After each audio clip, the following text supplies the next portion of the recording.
Dua saham jagoan di sektor batubara. Kita ingin bandingin kira-kira mana yang lebih menarik di antara ITMG ataupun PTBA. Kita sebagai value investor itu seringkali mendapatkan peluang di saat sektornya itu mulai dijauhin jauh. Kalau nih ya, katakanlah harga batubara kembali naik ke 140, $150, ITMG ini udah pasti yang paling diuntungkan. Kenapa paling diuntungkan? Gue mau cerita lagi nih, ada satu hal yang menarik di PTBA. Apa tuh? Jadi ini salah satu tambang di perusahaan TBK ya. Itu yang paling gede cadangannya. Iya. Kalau batubara naik mereka diuntungkan. Kalau batubara nggak kemana-mana pun, ya minimal kita duduk di kasur yang empuk. Bisa jadi ini hal yang bisa membuat PTBA ini makin bagus atau justru kebalikannya, makin jelek.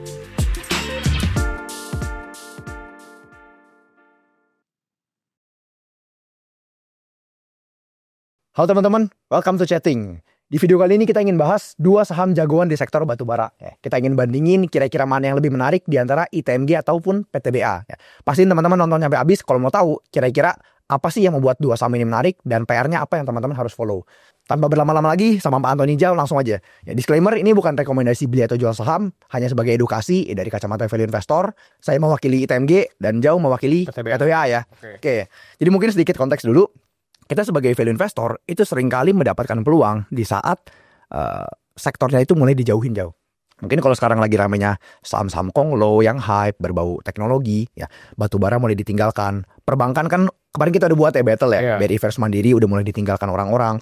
Batubara juga pelan-pelan udah mulai ditinggalkan orang-orang. Nah, kita sebagai investor nilai seringkali bisa mendapatkan peluang di sektor tersebut. Di mana orang-orang pada buang barangnya, harga sahamnya pada turun banyak, ya. Padahal bisa jadi ada harta karun. Oke. Nah, jadi untuk ITMG sendiri ya, harga batubara ini kan sekarang lagi di level $100 ya Newcastle. 100 berapa kira-kira jauh? 105, 108 gitu. Plus minus segituan ya, 100-an. Padahal 2-3 tahun lalu itu harganya bisa 400. Ya kita nggak usah muluk-muluk 400 lah karena perang. 200 lah, $200 di harga all time high-nya. Sekarang udah turun setengah. Dan tentunya kinerja saham batubara ya profitnya juga turun setengah, harga saham pun juga dipanis sama market gitu kan seolah-olah. Tapi satu hal yang menarik dari ITMG adalah dia punya kalori, itu kalorinya tinggi. Ya, dan once kalau nih ya, katakanlah harga batubara kembali naik ke 140, $150, ITMG ini udah pasti yang paling diuntungkan. Ya, kenapa paling diuntungkan? Karena kalorinya kan tinggi. Otomatis harga jualnya itu juga lebih tinggi. Ya, mungkin kalau teman-teman yang belum tahu apa sih kalorinya segala macam, simpel lagi nih. Coba teman-teman lihat kinerja ITMG di tahun 2020 sampai 2022. Nanti kita tampilin datanya di sini. Omsetnya dia itu naik banyak banget. Padahal volume yang dijual itu nggak tambah banyak. Volumenya bahkan cenderung turun. Karena cadangannya kan udah semakin sedikit ya ITMG. Tapi harga jual itu naik banyak banget. Dan karena ITMG ini jualan kalori tinggi, otomatis harga jual per ton dia itu jauh di atas dengan emiten batubara lainnya. Makanya ketika harga batubara naik tinggi, dia udah pasti yang diuntungkan dengan apa? Harga jual yang semakin tinggi, tapi cost-nya itu stabil. Ya cenderung stabil lah. Nggak gitu naik setinggi dengan kenaikan harga jualnya. Jadi poin saya adalah kalau memang batubara katakanlah 2026 kah, 2027 ya udah mulai recover, harga batubara udah kembali semakin baik lagi, ekonomi semakin membaik. Ya, ini pasti calon-calon yang mendapatkan profitnya makin gede. Nah, ini kenapa menurut gue ITMG menarik nih Jawa. Oke deh. Mungkin kalau ITMG oke lah, kita no debat ya. Itu emang satu perusahaan yang memang jualan batubara kalori tinggi di Indonesia ya. Nah di Indonesia ini sebenarnya kalau kita lihat secara umum itu rata-rata sebenarnya batubaranya tuh kalorinya yang menengah bahkan rendah. Ya jadi kayak ITMG ini mungkin teman-teman nggak akan banyak lihat nih kalori-kalori yang bisa setinggi ITMG. Oke kita coba ngomong PTBA gimana. PTBA ini secara kalori sebenarnya nggak terlalu rendah. Kalau ITMG tadi mungkin ICI 1, ICI 2, ya PTMG ICI 3 lah. Nah tapi ada satu hal yang membuat harga jual PTBA ini gitu bisa naik banyak. Itu namanya DMO. Ya buat teman-teman yang nggak tahu, DMO ini adalah semacam kebijakan di mana pemilik tambang batubara ini wajib untuk menjual 25% dari batubara yang mereka produksi untuk pasar domestik. Nah, pasar domestik ini biasanya harganya lebih turun. Ya, karena memang diperuntukkan untuk PLN misalnya ya. Kita kan mau subsidi silang gitulah. Nah, kalau kita bisa jualan ekspor, itu harga jualnya lebih bagus. Nah, PTBA sebagai perusahaan yang BUMN ya, itu lebih banyak diberikan mandat untuk jual DMO. Jadi dia banyak jualan ke PLN. Jadi harga jualnya nggak bisa tinggi-tinggi amat, dibatasin gitu. Nah, itu satu hal yang kita perlu tahu untuk PTBA. Kalau ITMG memang banyak kan ke ekspor, udah ke ekspor banyak, kalorinya juga tinggi. Jadi itu udah 2 poin yang membuat kalau memang harga batubara naik ya pasti naik ya harga jualnya. Nah PTBA mungkin nggak akan senaik itu ketika harga batubara lagi tinggi. Kalau harga batubara tinggi ya oke lah yang ekspor kecipratan, tapi mungkin nggak akan banyak. Teman-teman kalau nanti lihat nih, yang demo tuh kurang lebih 60% dari total penjualan. Kalau yang lain-lain paling 20% doang. Jadi itu beda jauh. Itu tuh harga jual memang nggak bisa dipungkiri ya. PTBA nggak sebagus ITMG kalau ketika harga naik. Oke, mungkin poin pertama PTBA nggak gitu oke ya harga jualnya. Tapi gue mau cerita lagi nih, ada satu hal yang menarik di PTBA. Apa tuh? Kalau dibaca di presentasinya, mungkin ini udah berlangsung beberapa tahun lalu ya. Mereka itu lagi bangun jalur kereta api, ya. Di PTBA, dia kan tambangnya di Sumatera. Di Sumatera ini yang umum terjadi ya. Mereka tuh dari tambang, produksi batu bara, mereka kirimnya pakai kereta api. Karena memang geografisnya seperti itu. Jauh jarak ya? Jauh, dari tambang mungkin di tengah, harus jual kan di port ya, di ujung itu ya. Jadi mereka pakai kereta api. Nah selama ini, PTBA itu dibatasi oleh kemampuan kereta apinya. Jadi kalau kereta apinya cuma mampu misalkan kirim 1 tahun 30 juta ton, ya mau tambangnya bisa produksi setinggi apa, kalau emang bottlenecknya di kereta apinya ya nggak bisa kirim lebih banyak. Nah sekarang mereka itu lagi on the way ya, lagi bangun kereta api baru, jalur kereta api baru. Dan ini diestimasikan kalau nggak salah tambah 20 juta ton lagi. Ya. 2027 kayaknya kelar. Tanjung Enim ya? Ya, jadi dari tambang nanti ada jalur kereta api baru, ini memungkinkan PTBA untuk bisa naikin produksinya yuk. Ya, mungkin kalau sekarang setahun 30 jutaan ton ya, tergantung harga batubara juga. Nah, nanti kira-kira bisa naik mungkin 60 juta ton bisa. Jadi ini lumayan tinggi nih pertumbuhan volumenya. Dan kita didukung juga oleh tambangnya mereka yang memang secara cadangan tuh lumayan banyak.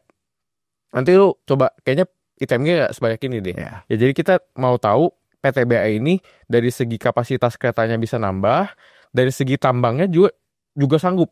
Cadangannya banyak. Cadangannya berapa tahun emang kira-kira jauh kalau PTBA? Sekitar mungkin hampir 40 tahun. 40 tahun Iya, ya? jadi ini salah satu tambang di perusahaan TBK ya. Itu yang paling gede cadangannya. Iya. Ya sebagai gambaran ITMG itu cadangannya di bawah 10 tahun. Ya tapi teman-teman harus tahu ketika kita ngomongin cadangan itu mereka catatnya ada berbagai macam tuh.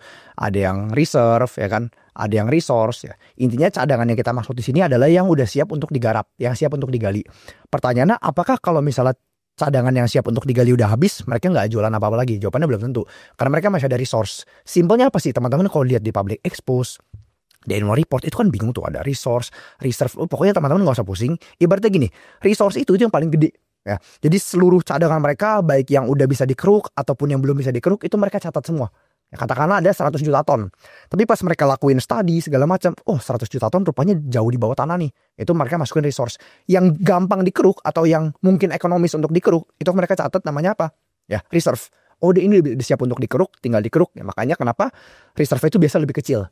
Dari 100 juta ton tadi, mungkin yang dicatat reserve cuman 40 juta ton mungkin. Ya. Tapi baik lagi kalau teman-teman mikir, 40 juta ton habis, udah kiamat nih, udah nggak bisa jualan ya. Sebenarnya nggak juga. Nanti pelan-pelan kalau teman-teman perhatiin, kayak ITMG, itu dari yang resource tadi, atau cadangan 100 juta ton, itu pelan-pelan udah mulai dioper sebagian ke reserve. Tapi poinnya I agree, PTBA itu memang cadangannya banyak banget. Dan kalau ibaratnya kalau ketika harga kok naik, katakanlah di 2 tahun lagi, ya 3 tahun lagi, kita nggak tahu kapan namanya komoditas, ITMG memang menikmati keuntungan dari harga jual yang semakin tinggi. Tapi PTBA bisa menikmati keuntungan bukan dari harga jual, melainkan dari volume yang bisa naik mungkin setengah. Volume bisa double loh. Ya, almost double ya, mungkin bisa setengah sampai double di 2-3 tahun mendatang kalau dieksekusi dengan baik. Oke, ya teman-teman so far gimana nih ya? Udah tahu ya plus minus dari ITMG dan PTBA ketika harga batubara naik. Permasalahannya, kita kan nggak ada yang tahu kapan batubara naik. Ya. Seperti tahun 2020, mana ada yang expect batubara naik segitu banyak di tahun 2022. Makanya penting sekali untuk kita sebagai investor, kalau kita lagi mengecek perusahaan komoditas, ya, kita mau lihat dari sisi apa? Kemampuan mereka untuk bertahan di kondisi yang sulit. Ya. Seperti 2020, itu harga batubara turun ke $50. Ya. Kalau perusahaan batubara yang gak efisien, itu udah pasti mencatat kerugian. Ya. Apalagi kalau banyak hutang dalam mata uang asing, dolar naik banyak, itu pasti ya, udah jatuh ketimpa tangga gitu kan. Tapi enaknya dari ITMG, mereka itu nggak punya utang. Coba teman-teman cari, ini tapi kok ada utang, cari utang berbunganya. Ya, kalau utang usaha itu nggak dibayar ataupun bayar telat juga nggak masalah. Utang berbunga itu kan yang bahaya. Operasional jalan nggak jalan harus bayar bunganya. Ketika jatuh tempo, mau nggak mau harus bayar pokoknya. Ya, untung-untung kalau bisa jadi structure. Enak ITMG, dia tuh nggak ada utang berbunga sama sekali. Jadi bisnis kan kalau nggak ada utang berbunga gimana bisa bangkrut sih? Itulah yang terjadi di ITMG di tahun 2020. Di saat mungkin perusahaan-perusahaan yang punya leverage banyak mulai kesulitan, yang mulai mencatat kerugian. Tapi ITMG performanya itu masih bisa maksimal. Jadi ketika harga batu bara naik mereka diuntungkan, tapi ketika harga batu bara rendah mereka gue juga nggak nyampe rugi. Ya ibaratnya ada bantalan lah. Itu yang membuat ITMG sangat menarik. Dan teman-teman yang kalau teman-teman jeli ya coba ngecek ITMG, coba perhatiin kas dia itu seberapa besar. Nah kasnya ini tuh gede banget. Ya, ibaratnya kalau kita beli perusahaan, wah ini dari 40% 50% uang yang kita alokasikan udah cashback dalam bentuk cash. Jadi ini bantalan empuk banget nih, udah bukan bantalan lagi, kasur ya. Kalau batu bara naik mereka diuntungkan, kalau batu bara nggak kemana-mana pun ya minimal kita duduk di kasur yang empuk. Nah itu plusnya dari ITMG. Oke lah. Tapi jangan salah, PTBA juga not bad ya. Kalau lu ngomong ITMG tadi ada cashnya banyak, oke lah PTBA mungkin cashnya nggak sebanyak ITMG. Tapi PTBA ini juga dari dulu ya, ini terkenal dividen jumbo. Tiap tahun ya waktu RUPS tuh udah pasti tunggu nih dividennya berapa gede. Itu udah pasti nih. Nah PTBA ini nih kenapa bisa dividennya jumbo? Dia kan udah gitu banyak ekspansi juga ya kan. Kalau Kruk Batubara kan itu sebenarnya pakai kontraktor, jadi nggak gitu perlu capex gitu ya. Nah PTBA ini juga nggak kalah menarik di dividennya. Kalau teman-teman cek gitu ya, PTB ini paling rutin bagi dividen tuh hampir seluruh dari laba bersihnya. Jadi dividen payout-nya bisa 100%. Dan itu udah terjadi beberapa tahun terakhir. Ya jadi not bad juga. Memang secara kas nggak sebanyak ITMG. Nah itu untuk PTBA nih. Jadi not bad juga lah untuk dividennya. Ya, dari sisi utang ada juga nggak PTBA? Kalau utang juga nggak gitu banyak ya. Dari dulu kenapa dia bisa waktu COVID gitu ya, kayak tadi ITMG, waktu COVID itu dia masih bisa mencetak laba. Karena memang simply dia ini cukup efisien, nggak gitu ada utang juga, makanya kalau nggak ada utang dia nggak perlu bayar bunga. Ya, kalau perusahaan-perusahaan batubara lainnya mungkin ada utang, itu mereka harus bayar bunga, dan itu cukup berasa tuh untuk net profitnya. Ya kayak PTBA gitu nggak ada, ITMG juga nggak ada, oke lah. Jadi secara quality neracanya ya, not bad juga PTBA, utangnya nggak ada, cash mungkin nggak sebanyak ITMG tapi cukup oke juga ya. Dan mereka secara dividen gitu ya juga rutin bagi, gede juga. Berarti kalau kita ngomongin harga batubara naik, ITMG diuntungkan dari harga jual yang semakin tinggi, PTBA diuntungkan dari volume yang bisa bertambah. Tapi kalau harga batubara lagi nggak kemana-mana, ITMG bantalan empuk, ya nggak ada utang, PTBA juga sama nggak ada utang, sama-sama enak nih berarti lumayan nih. lumayan. Nah itu teman-teman udah dapat 2 poin, ya itu tinggal kita follow lebih dalam. Ya kira-kira kita quantify sedikit, angkanya gimana segala macam. Nah mungkin sedikit PR nih ya. Tips buat teman-teman yang kalau memang lagi mau dalamin ITMG, coba perhatiin capital allocation mereka dan liatin cashnya. Cash mereka kan sekarang gede banget. Ini mau diapain nih?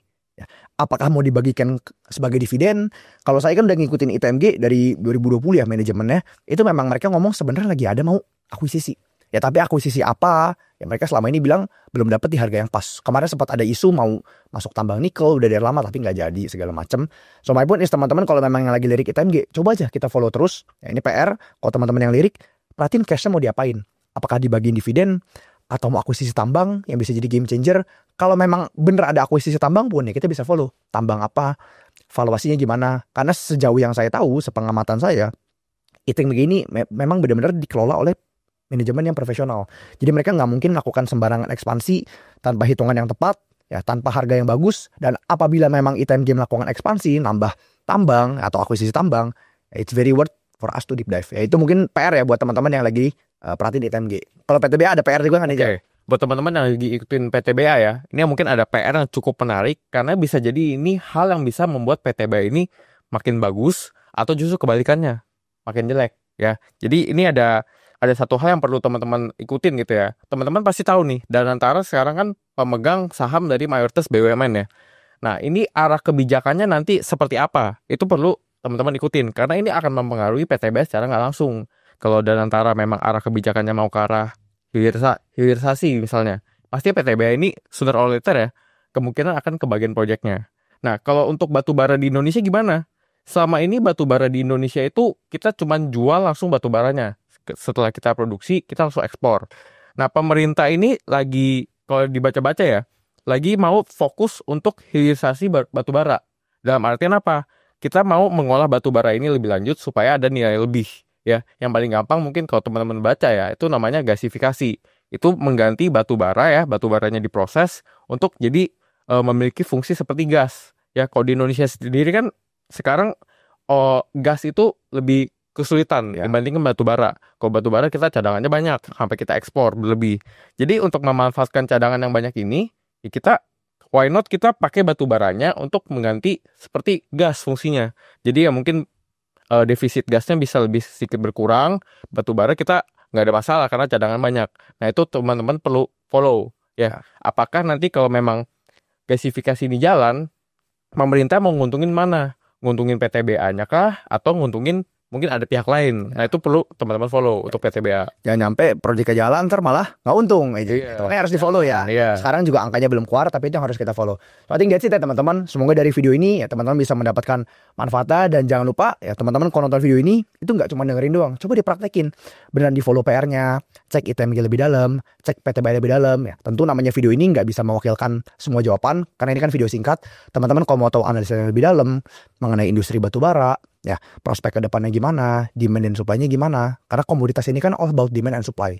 Specifically all about supply ya. Karena demand itu kan stabil. Yeah. Supply-nya gimana, perkembangannya gimana, apakah ada shortage, ya itu yang kita harus follow. Kalau teman-teman mau tahu lebih dalam, ya klik link di description aja. Teman-teman bisa join annual membership kita. Ya karena di dalam program tersebut itu ada Thinkis, ya lu sendiri yang bawain jauh. Thinkis batubara dari A sampai Z, dari mereka keruk gimana, biayanya gimana. Ketika ada biaya yang naik, kayak PTBA kan sempat ada naik tuh biaya kereta api. Itu kira-kira penyebabnya kenapa? Apakah one off atau enggak? Itu yang harus kita lakuin terus sebagai investor. Thank you teman-teman. Ya semoga video ini bermanfaat. Coba tulis di kolom komen, mau kita battle saham apa lagi nih atau sektor apa lagi. Thank you and see you in the next chatting. Thank you.